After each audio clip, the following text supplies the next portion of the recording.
Assalamualaikum warahmatullahi wabarakatuh. Sarangin dulu, salam ekonomi. Wah, kami cinta ekonomi. Di sini kami dari kelas 12 1 Merkurius. Saya Monika Erlina. Saya Donafa Azhara. Saya Mita Ruzara. Di sini kami akan menjelaskan pertumbuhan ekonomi dan pembangunan ekonomi. Yang pertama akan dijelaskan oleh Denova. Baik, jadi yang pertama itu ada pembangunan pertumbuhan ekonomi dengan pembangunan ekonomi. Yang pertama itu ada satu, peran pemerintah. Peran pemerintah itu diterapkan pada aspek pengeluaran pemerintah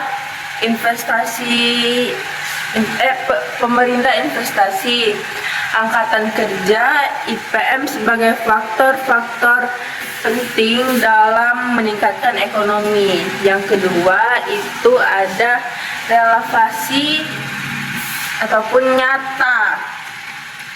Pertumbuhan fokusnya pada peningkatan output ekonomi.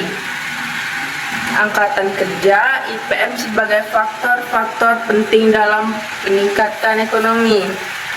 Yang ketiga itu ada dampak positif, peningkatan pendapatan dan kesejahteraan masyarakat dan lapangan kerja. Dan dampak negatifnya itu adalah ketimpangan, kemiskinan, dan pengangguran, dan lain-lain. Yang kelima itu ada komponen. Komponen di sini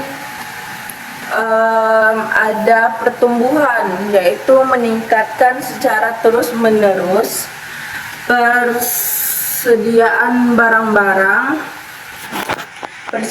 barang-barang, teknologi maju sebagai faktor utama yang menentukan derajat pertumbuhan. Dan pembangunan itu adalah meningkatkan SDM, pertumbuhan ekonomi, pembangunan. Yang keenam, yang keenam itu ada ruang lingkup.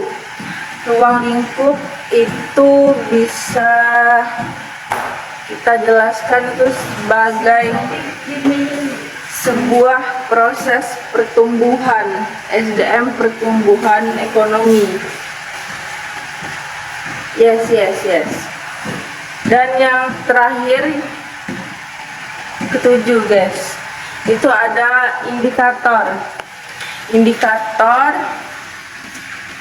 adalah sebuah pembangunan ekonomi yang alat ukurnya atau acuan untuk menilai keberhasilan suatu negara dalam pembangunan ekonomi. Jangka waktu. Jangka waktu itu adalah sebuah proses dari perubahan kondisi perekonomian yang terjadi di suatu negara. Yes, sudah. Baiklah, yang kedua itu ada indikator pembangunan ekonomi. Indikator pembangunan ekonomi terdiri dari 4. Yang pertama ada produk domestik bruto atau PDB meningkat. Produk domestik bruto atau PDB diartikan sebagai total produksi di suatu negara pada periode waktu tertentu. Indikator pembangunan ekonomi dikatakan berhasil apabila hasil produksi meningkat. Hal tersebut menunjukkan perekonomian berjalan dengan optimal. 2. Ada pendapatan per kapita meningkat.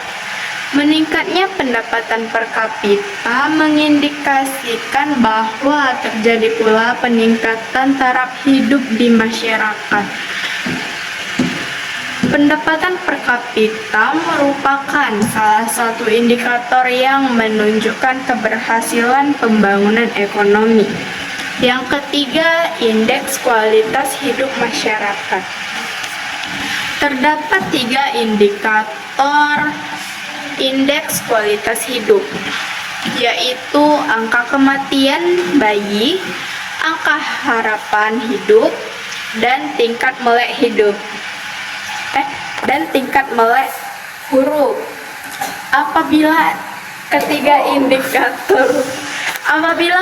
indikator tersebut nilainya tinggi, maka pembangunan ekonomi dikatakan berhasil.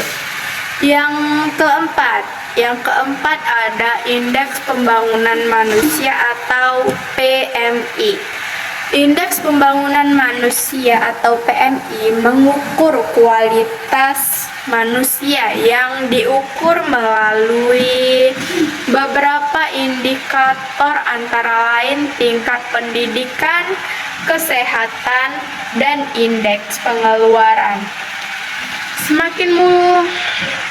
Semakin mudah masyarakat dalam mengakses indikator IPM, maka pembangunan ekonomi dapat dikatakan berhasil. Oke, yang selanjutnya akan dijelaskan oleh Mita. Halo Bunda, di sini saya akan menjelaskan faktor pertumbuhan dan pembangunan ekonomi. Yang pertama itu ada sumber daya alam. Ketersediaan sumber daya alam merupakan salah satu faktor yang menunjang pembangunan ekonomi dengan cara dikelola secara optimal. Dan sumber daya alam merupakan salah satu faktor yang diperlukan dalam meningkatkan pertumbuhan ekonomi, sehingga diperlukan kehati-hatian dalam pengelolaan guna menyeimbangkan permintaan dan pengeluaran untuk menghindari kelangkaan sumber daya alam. Yang kedua itu ada investasi.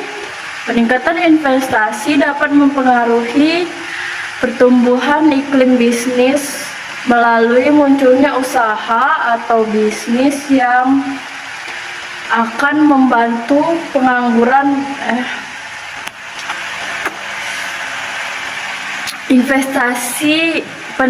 peningkatan investasi dapat mempengaruhi pertumbuhan iklim bisnis melalui munculnya usaha atau bisnis baru, sehingga dapat menciptakan kesempatan kerja yang akan membantu pengurangan pengangguran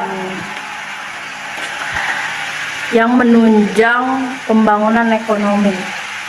Yang ketiga yaitu ada jumlah penduduk. Penduduk merupakan modal dasar dalam pembangunan ekonomi. Peningkatan jumlah penduduk dapat meningkatkan ketersediaan tenaga kerja.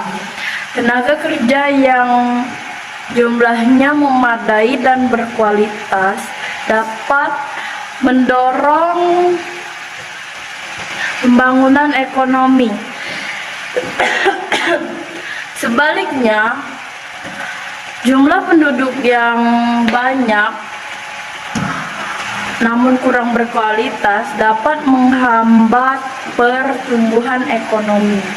Dan yang keempat itu ada teknologi.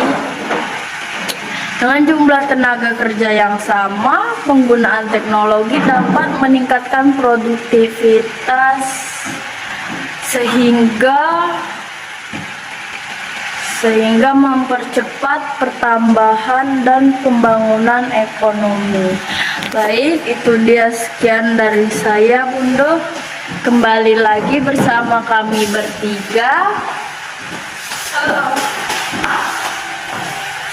Terima kasih Bunda. Sekian dari kami. Kami akhiri. Wassalamualaikum warahmatullahi wabarakatuh. Dadah Bunda. Bye Bunda. Maaf jika terdapat banyak Nilainya besar Bunda, nilainya besar Bunda. Please Bunda. 100. Terima kasih. Sampai jumpa di tugas selanjutnya Bunda. Sarange papa le papa le papa le papa le. Kami akan setia membuat video kepada Bundo dan mengupload ke YouTube Bundo. Sampai jumpa Bundo. Kami tepat waktu mengerjakan tugas hingga batas di hari Minggu karena kami tidak mampu mengerjakan tugas double. Jadi kami harus menyelesaikan ini tepat waktu. Bye-bye. See you. Sampai jumpa Bundo. Bye bye Bundo. Ah.